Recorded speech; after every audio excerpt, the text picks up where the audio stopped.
In several high-tech, medium-tech areas, the presence of China is pervasive and dominant, and the manufacturing as a share of world gross output, China's share will probably be higher than the combined share of the next 10 countries.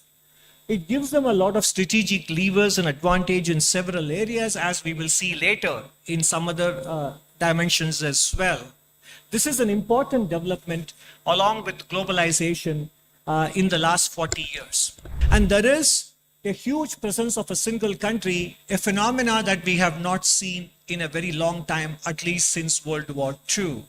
So given this, naturally, we have to raise the game for a new playing field.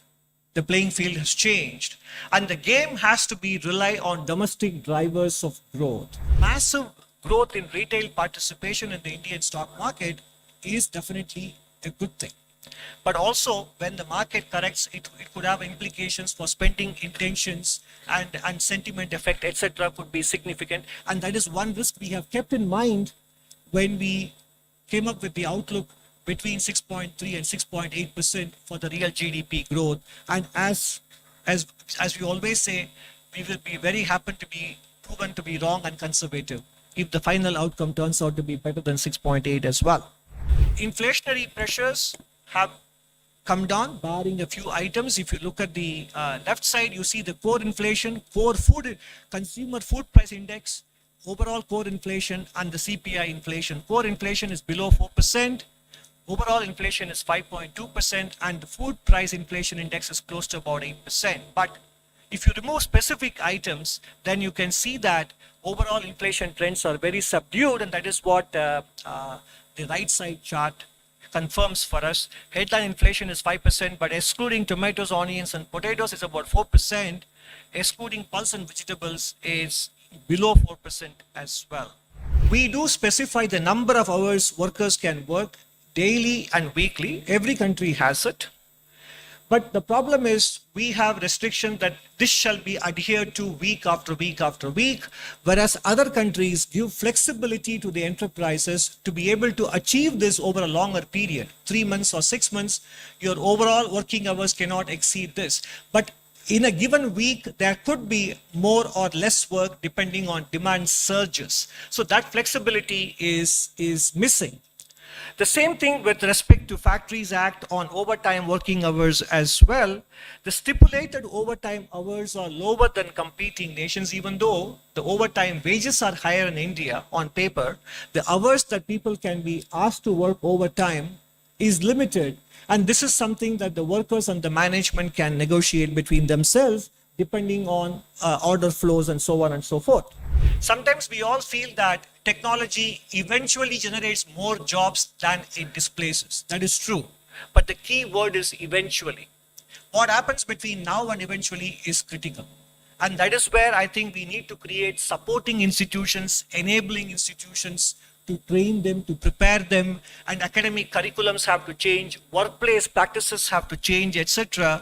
So therefore, technological transitions have not been painless in the past, particularly during the previous 3 industrial revolutions in the Western world, and we need to learn from them, and that is what this chapter covers.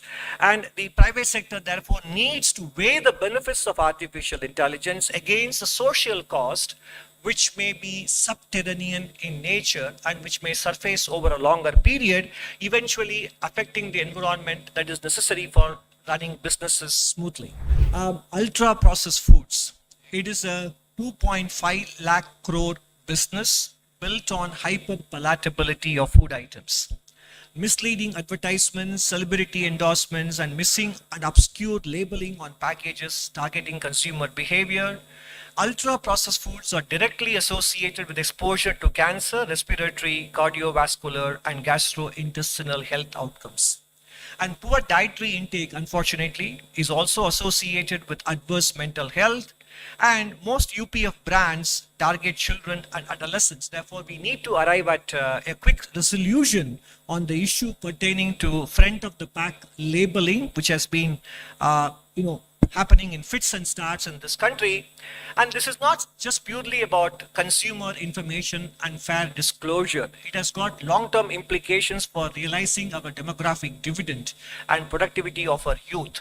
Because we initiated the coverage of mental health in a big way in the last survey, and we continue that in this survey as well. And you can find more of it in chapter 11.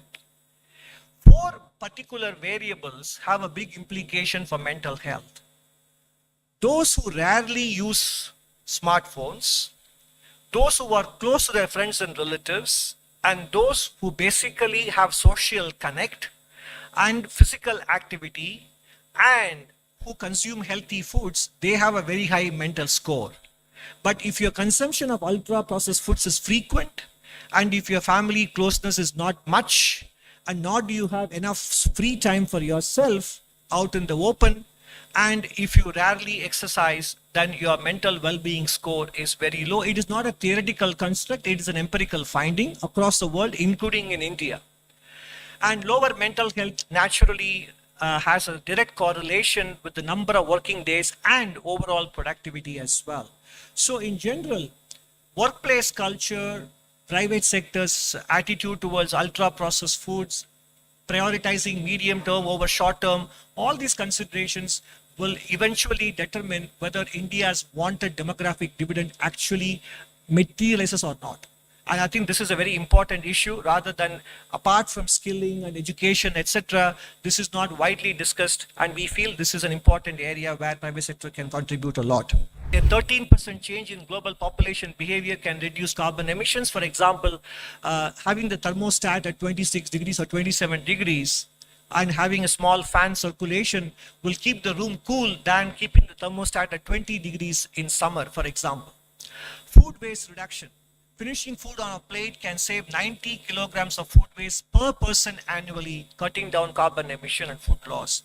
Carpooling and public transportation, which I alluded to earlier, can cut down transport sector emissions. Carpooling can save 380 million liters of fuel daily in India by reducing nearly 8 lakh rides per day. And public transportation, in terms of integrated solutions, is much better than focusing on tailpipe emissions through e-mobility, which also has a strategic angle to it. Public transportation has to play a much bigger role in our energy transition and energy demand going forward, much more than, in fact, private mobility solutions, including e-mobility. Public transportation holds the key, and that is why not only we have 1,000 kilometers operational, we have equally another 1,000 kilometers that are underway. So this will, if we can integrate the public transportation network, our carbon emissions and also cleaner air and road congestion, all these dimensions will be addressed by utilizing public transportation infrastructure more efficiently. As hectic consultations continue, India awaits the Budget 2025 verdict. Will taxpayers now get some relief?